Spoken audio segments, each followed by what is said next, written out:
जैसे जैसे पंचायत चुनाव की तारीख नज़दीक आती जा रही है, वैसे ही प्रधान पद के प्रत्याशियों की धड़कनें बढ़ती जा रही है।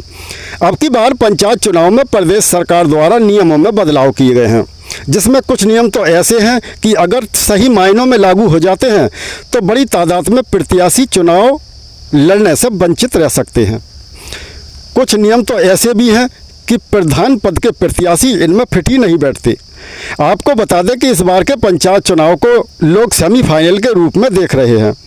देखने में आया है कि पिछले कई महीने से ग्रामीण इलाकों में प्रधान पद के नए व पुराने प्रत्याशी वोटरों को संगठित करने में ज़्यादा रुचि ले रहे हैं और हर किसी का मकसद प्रधान का चुनाव जीतने के बाद गांव की राजनीति में अपने आप को चमकाना होता है और पैसा दौलत शोहरत भी मिलती है। देखने में यह भी आया है कि जो प्रधान पद के प्रत्याशी एक बार चुनाव जीत जाते हैं फिर वो मालामाल हो जाते हैं।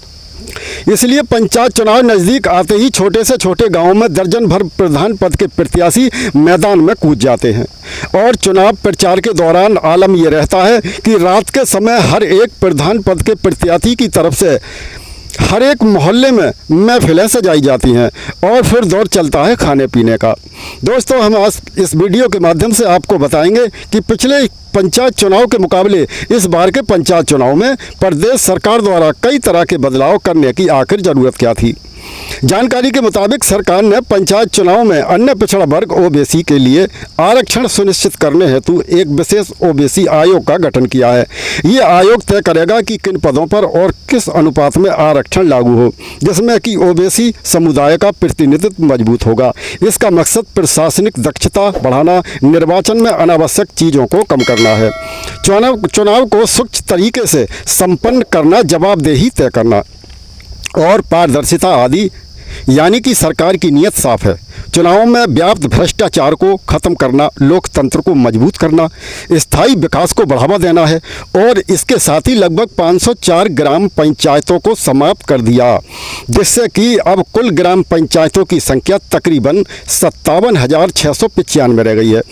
इससे अनावश्यक फिजूल खर्चों में कमी आएगी। पंचायत चुनाव भले ही देखने में छोटा हो, लेकिन ये चुनाव अपने आप में बड़ा और सम्मानित चुनाव होता है, क्योंकि इसी पंचायत चुनाव से तय होती है राजनीति की दिशा और दशा।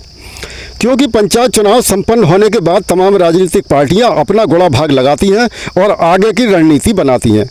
पंचायत चुनाव में सरकार द्वारा लागू किए गए नए नियम में जो प्रत्याशी आपराधिक पृष्ठभूमि से आते हैं वो चुनाव नहीं लड़ सकते, जैसे कि सजा याफ्ता। ऐसे प्रत्याशी चुनाव में फिट नहीं बैठते। पंचायत में सरकारी कर्मचारी जैसे आंगनबाड़ी कार्यकर्ता, आशा, शिक्षा मित्र, किसान मित्र, ग्राम रोजगार सेवक आदि के परिवारों के सदस्य भी चुनाव नहीं लड़ पाएंगे।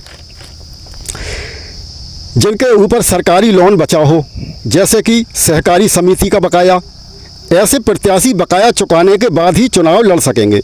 जिनकी उम्र 21 वर्ष कम है वो चुनाव नहीं लड़ सकेंगे।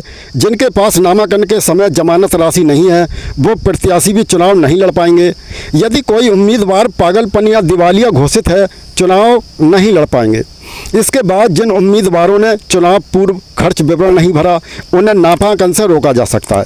यदि किसी उम्मीदवार ने नामांकन के दौरान गलत जानकारी दी, वो फर्जी माना जाएगा। चुनाव आयोग के निर्देश के अनुसार प्रमाण नहीं है, जैसे जमानत, शपथ पत्र, आयु प्रमाण, वे अयोग्य घोषित कर दिए जाएंगे। दोस्तों, सरकार द्वारा जो नए नियम लागू करने की खबर आ रही है वो मैं आपको पहले ही वीडियो में बता चुका हूं।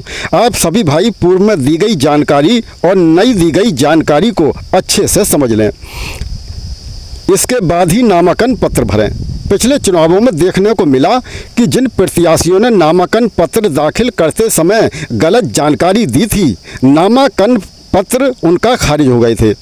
इसलिए आप सभी हमारे भाई नए व पुराने नियमों को अच्छे से समझ लें, ताकि बाद में आपको परेशानी का सामना ना करना पड़े।